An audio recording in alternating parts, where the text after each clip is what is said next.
motivation, therefore it's a racist hate crime, and that's it. And I would argue to you, why don't you give it a bit of time? Why don't you wait for more information and make a more considered opinion?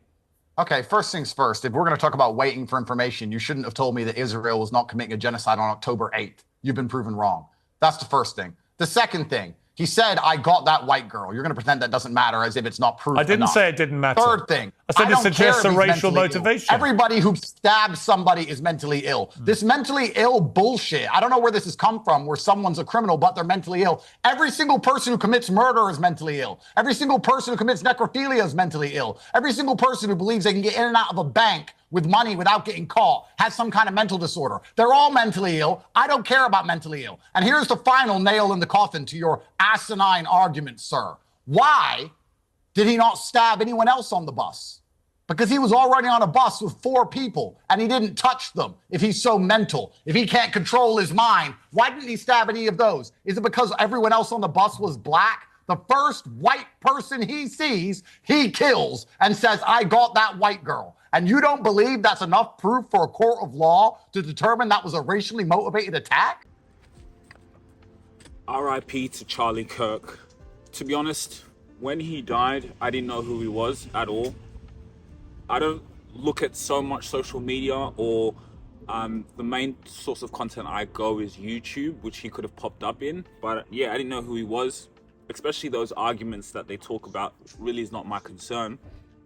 But I was just like, man, so there was so much content I had actually seen on X, and I was like, rah, that's actually what this is all about sometimes. It's about legacy, right? So as he's gone now, his mission and his vision has gone even bigger, right? So death could have even been the best thing that could happen to him, which is crazy how life works. Like my dad says, death sometimes creates opportunity.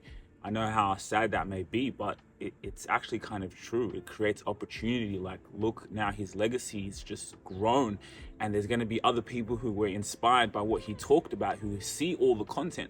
There's going to be 100 other Charlie Kirks, but which is quite powerful if you psychologically took what I just said there.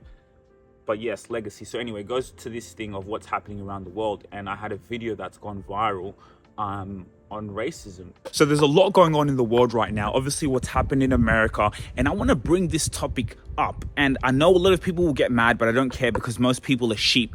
But there's this word called racism, and I honestly believe where I am at now, it is made up. Racism does not exist. It's literally made up, and most people are sheep, are in the matrix, and you've just been fooled into thinking that it exists. And I think it's so smart. You got to give it to them. You absolutely got to give it to them, right? So let's break it down. Racism. People say, oh, Sujiro, what the hell are you talking about? Okay, let's break it down, right? If someone comes on the street and abuses me, calls me a racist word, calls me a monkey, says something, right? A really racist word, that person's not racist. They're just a bully. A bully is a bully. He will abuse an Asian person. He will abuse an Indian person. He'll even abuse another, of course, his other white person. He's just a bully. When he goes up, he's a bully anyhow. So that's just a word he can use to get to you, right? So that's just a bully. So remove that out of the way. He's not racist. He's just a bully. He will bully anyone, right? And that's just how he feels about himself. Anyone who goes to try to abuse someone is trying to get a reaction out of you. So move that out of the way. The next one, people talk about, oh, there's systematic racism. There's, blah, blah, blah. Okay, well, let's break it down. I'll give you an example. I worked with an amazing law firm, and he's from Nepal. When I walked into that law firm, it was all Nepalese people who were working there. I didn't see no white people. It was all Nepalese. Is that racist if I went for a job interview and I didn't get the job because he hired a Nepalese over me? Well, I understand. They want to keep the money circulating in the community. We're protecting our wealth. We want to employ our own. Is there anything wrong with that? So a lot of people might go to a job interview at a place and you may feel, well, I didn't get it and I was overqualified. I was really good. Well, maybe it was because they were racist. Well, no, you just didn't get the job. Maybe that person didn't prefer you. Maybe even if you were the best and you were the best and you were the best and you didn't get the role, hey, is it really bad if maybe they just want to keep the jobs within themselves? There's nothing wrong with that. We got to build our own empires. If they don't let you in the door, go build your own. So this thing of racism is a distraction. They're very smart. They are white people, I got to give it to them. It is one of the most smartest things, and they've been marketing. Even me just saying the word is marketing. It has been marketed to you your entire life. It does not exist. When you walk in the room, it's about competence. The reason why I could go work at that law firm doing what I'm doing as an entrepreneur is because I'm competent. I am so damn good, you don't have an option but to take me in that damn room. And that's what it's about now in this day and age. It's about who's good enough. How can you build wealth within your community? So this word of racism, it doesn't exist. The smartest invention created by these guys to distract you from your purpose. And even just again saying the word, I'm marketing it. And this was when I was looking at a lot of the Charlie Kirk clips. I agree with a lot of the stuff that he was saying when it came to things like racism. When he, I don't know, for me, it resonated with what he was saying, where it's like they tried to make, it's the greatest trick.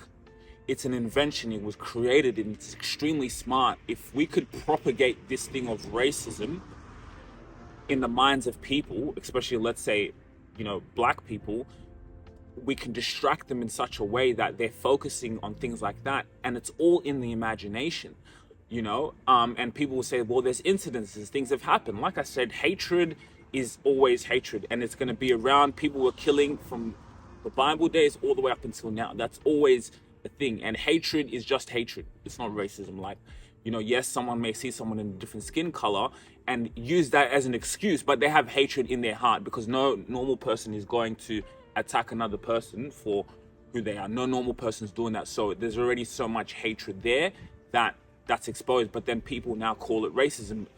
Africans or people come, let's say you're living in Australia, you'll call something, you know, scenarios that you go through, oh, it was racist. But it's because it's been propagated in your mind so much to distract you. You go to a job interview and you're thinking about, oh, because I'm black, they're looking, you know, racist. You're thinking about that, and other people there, they're just going in for the job, which again, like I say, the white people, one thing I just give to them and the respect is just the strategy. Like, this is what you call warfare. This is what you call thinking of 100, 200 years down. It's just respect. It's complete respect. I just look every time, I'm like, wow, they knew these things. They knew how to use the power of their mind. Think about that. They made us get distracted by a thing called racism. Like, so smart. Africans are complaining about racism and they don't even have their own names. You have like a name of someone else's ancestors. Either you have an Islamic name or you have an English name. Imagine. So like, you complain about racism and then you don't even own your own names. And when a person will tell you, an African person, you should take the name of your ancestors, like, you'll get mad at that person, which is, again, it's so smart to what they've done. It's just incredible genius, bro. Like, it's complete strategy. But anyway, that concept of racism is totally made up. It's made to really distract your mind. But here's a scenario like my dad was talking to me about, right? In Africa, in Rwanda, where he lived, he had to flee to, like, he had to leave the country because a war broke out, right? So a war breaks out and it's between the same people.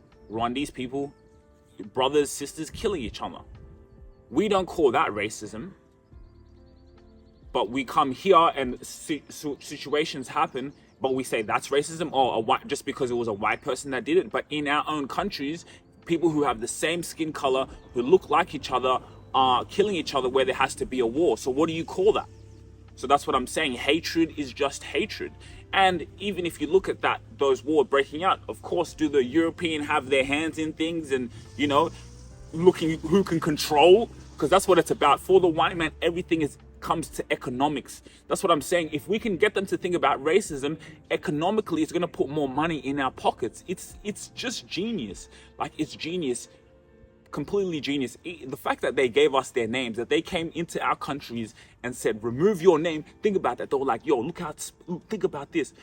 Let's give out, your name is your identity. Which other race can you go out? The Indian have their own names. Nepalese, they have their own names. Every single culture, the Arabic, everyone has their own names. But the African, they have all names of ancestors from outside. Do you know how psychologically smart that is? Someone walks into the room. If you really enjoyed this video, make sure to click here, and I'm sure you're gonna love that one.